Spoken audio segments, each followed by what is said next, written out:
Paul Shahen features a local business that is like a blast to the past. Take a look at this week's 3 in Your Town report. Welcome back to 3 in Your Town, everyone. If you've got an itch for a little nostalgia that spans multiple generations, oh boy, we've got the place for you. The Classic Arcade and Pinball Museum in downtown Chattanooga.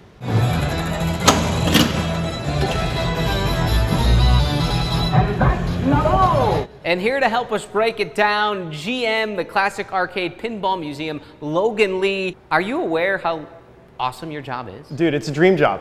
Every day, I never mind coming in here, especially when you get all the lights up and everything. You get a feeling of it's nostalgia that spans multiple generations. Yes, starting from the 30s up until Hot Wheels, which came out in 2020. We're talking 30s here. Yes, so there's no electricity at all. Ritzy literally shows you where pinball got its name from these pins that you see in here.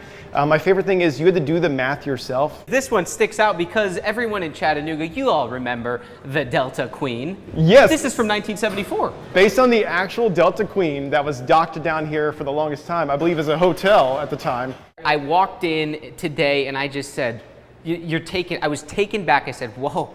Logan says that's the reaction we're looking for here. Do you get that a lot from people who come in? Oh, a lot. It's great because it knows no age either. You know, the older crowd comes in and this is what they remember. And the little kids come in and they just start pushing buttons right away and they're still drawn to the same games that their parents and their grandparents were. So you have this set up in a fashion where you really do walk through decades. Yes. Take me through it. Let's go. So starting here, fantastic. I was telling you about the oldest operating one, 1972. Then it just kind of just goes from there. You got 73, 75, moving on down. Then we kind of hit KISS, which is one of the biggest. There's people of a certain age will pay the $20 admission price just to play this one game. They all remember it so fondly. It was the best-selling pinball machine for a very long time. And then from there, it just goes from here all the way to the 90s. And we pick back up with the newer games over on this wall. We consider this the greatest hits wall.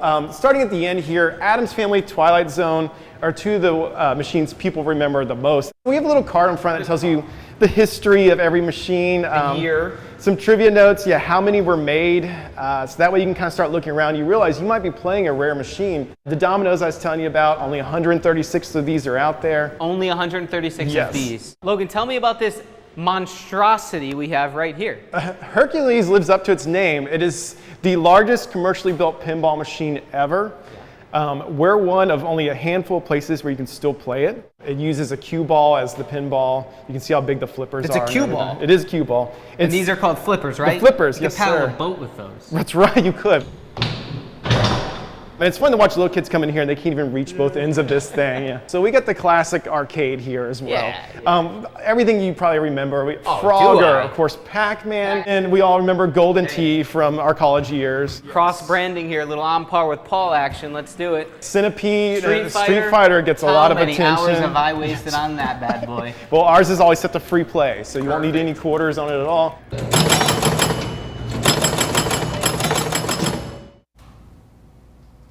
Thanks, Paul. Well, for more information, check out the story on our app or website, local3news.com.